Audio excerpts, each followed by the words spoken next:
Hi everyone, today I will discuss the ideal solution. Previous lecture में हम लोगों ने राउल्ट्स लॉ को डिस्कस किया था। आइडियल सोल्यूशन भी राउल्ट्स लॉ पर ही बेस्ड है। अगर आपको राउल्ट्स लॉ क्लियर है तो आइडियल सोल्यूशन भी आप इजीली उसको अंडरस्टैंड कर सकते हो। तो हम लोग आइडियल सोल्यूशन को डिस्कस करना शुरू करते हैं। आइडियल सोल्यूशन, फर्स्ट आपको ध्यान में रखना है, it is applicable on liquid solution. ऐसा नहीं कि लिक्विड में सॉलिड डिजॉल्व है तो उस पर भी एप्लीकेबल होगा, केवल ये लिक्विड सोल्यूशन पे एप्लीकेबल होता है। ध्यान रखना इस बात को। सिंपल सी इसकी डिफिनीशन है, the solution in which each component obeys Raoult's law under all condition of temperature and concentration is called ideal solution. तो ऐसा सोल्यूशन जिसके कंपोनेंट्स, सभी कंपोनेंट्स राउल्ट्स लॉ को टेम्परेचर और कंसंट्रेशन की सभी कंडीशन में फॉलो करते हैं, ओबे करते हैं, उन्हें हम लोग आइडियल सोल्यूशन कहते हैं। So for an ideal solution, इसलिए एक आइडियल सोल्यूशन के लिए total pressure PT is equal to pressure of PA component और कंपोनेंट बी पीबी। तो यही आपका तो राउल्ट्स लॉ था ना, कि कंपोनेंट का जो टोटल प्रेशर होगा, प्रेशर्स होगा, उनका सम टोटल प्रेशर के बराबर होगा। यही आपका राउल्ट्स लॉ था। तो आइडियल सोल्यूशन के लिए P T is equal to P A plus P B.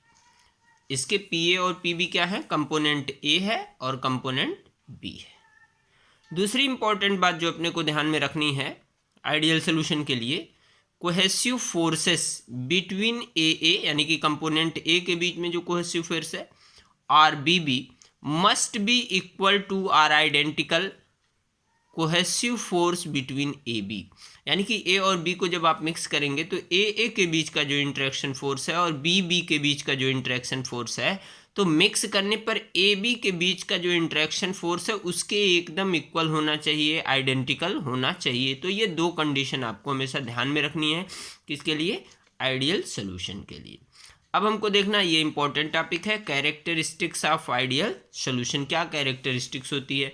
पहला पॉइंट तो जो अभी आपने डिफिनीशन ही लिखा है, they must obey the Raoult's law, वो राउल्ट्स लॉ को ओबे करनी चाहिए। Second point, delta H mix is equal to zero, यानी कि हीट ऑफ मिक्सिंग क्या होनी चाहिए? जीरो होनी चाहिए। That is no energy evolve और एब्जॉर्ब ऑन मिक्सिंग। जैसे आप दो सोल्यूशन को एक कंसीडर करिए, आपके पास सोल्यूशन है, लिक्विड है, कोई लिक्विड है आपके पास। कंसीडर करिए कि आपके पास एक लिक्विड है ए और एक लिक्विड है बी, ठीक है? एक लिक्विड है ए और दूसरा लिक्विड है बी। आप इन दोनों को मिक्स कर रहे हो और बना रहे हो सोल्यूशन ए बी। तो इसमें ना तो हीट इवॉल्व होनी चाहिए ना ही एब्जॉर्ब होना चाहिए। मीन्स जब हम ए और बी को मिक्स कर रहे हैं तो इनके टेम्परेचर में कोई डिफरेंस नहीं आना चाहिए। यानी कि हीट ऑफ मिक्सिंग क्या होनी चाहिए? इसके लिए आपकी जीरो होनी चाहिए। दूसरा पॉइंट, थर्ड जो इसकी प्रॉपर्टी है, ये भी बहुत इंपॉर्टेंट प्रॉपर्टी है, delta H mix is equal to zero हो गया। दूसरा, थर्ड है आपका delta V mix is equal to zero, that is on mixing no expansion or contraction आकर। इसका क्या मतलब है? जैसे मान लीजिए आपने 10 ml ए का मिक्स किया और 10 ml बी का लिया, तो ऐसा नहीं होना चाहिए। ये 10 ml ए और 10 ml बी जब मिक्स हो तो केवल 20 ml बने। ये 20 ml से ना कम होना चाहिए ना ज़्यादा होना चाहिए, ना तो इसमें एक्सपेंशन होना चाहिए ना ही क्या होना चाहिए? कॉन्ट्रैक्शन। तो कैरेक्टरिस्टिक्स आपको बहुत अच्छे से याद रखनी है। ओबे राउल्ट्स लॉ को ओबे करना चाहिए। एच मिक्स जीरो होना चाहिए, वी मिक्स जीरो होना चाहिए। इसे बहुत अच्छे से ध्यान में रखिएगा। कैरेक्टरिस्टिक्स पे आपको ध्यान में होना ही चाहिए कि कैरेक्टरिस्टिक्स क्या होती हैं। अब हम लोग बात करेंगे एग्जाम्पल्स की। इसके एग्जाम्पल की बात करने जा रहे हैं कि आइडियल सोल्यूशन के कौन कौन से एग्जाम्पल्स हैं। तो आइडियल सोल्यूशन के एग्जाम्पल के बारे में बात करेंगे तो पहला बहुत कॉमन सा एग्जाम्पल है बेंजीन एंड टॉलुइन, इसका एग्जाम्पल है। दूसरा एनहेक्सेन, एनहेप्टेन इसका एग्जाम्पल है। Ethyl iodide, ethyl bromide third example आप देख रहे हो। Fourth example chlorobenzene, bromobenzene. अच्छा, अब हमें कैसे पता चलेगा कि ये सोल्यूशन आइडियल सोल्यूशन होगा नहीं होगा क्या होगा, अभी मैं आगे इसके लिए कंडीशन बताऊंगा कि दो लिक्विड आइडियल सोल्यूशन बनाएंगे कि नहीं बनाएंगे, इसके लिए भी कंडीशन बताऊंगा। उस कंडीशन को जानने के बाद आप लिक्विड मिक्सचर को, लिक्विड के कंपोनेंट्स को देख करके, सोल्यूशन के कंपोनेंट को देख करके आप बता सकते हैं। तो फिर नेक्स्ट अपना आता है graphical representation of ideal solution.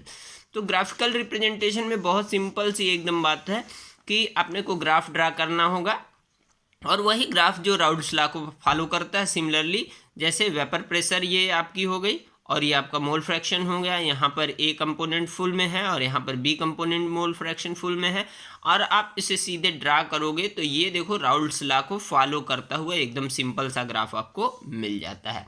अब अगली की कोई लिक्विड या कोई सोल्यूशन आइडियल सोल्यूशन बनाएगा कि नहीं बनाएगा, उनके कंपोनेंट आइडियल सोल्यूशन बनाएंगे कि नहीं बनाएंगे, इनके लिए तीन कंडीशन होती है। यानी condition for an ideal solution to be formed, यानी कि जब दो कंपोनेंट्स को मिला रहे हैं तो वो आइडियल सोल्यूशन बनाएंगे कि नहीं बनाएंगे, इनके लिए ये तीन कंडीशन फॉलो होनी चाहिए। पहली बात, both component of solution have similar structure, यानी कि उनके स्ट्रक्चर जो कंपोनेंट ए है, बी है, या जितने भी कंपोनेंट्स हैं उनके स्ट्रक्चर सिमिलर होने चाहिए।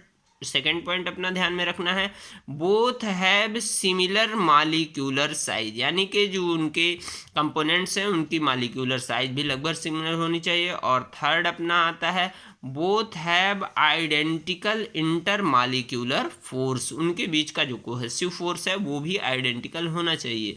तो आज के लिए इतना ही। नेक्स्ट टर्न पे हम लोग नॉन आइडियल सोल्यूशन के बारे में डिस्कस करेंगे। Okay, thank you very much.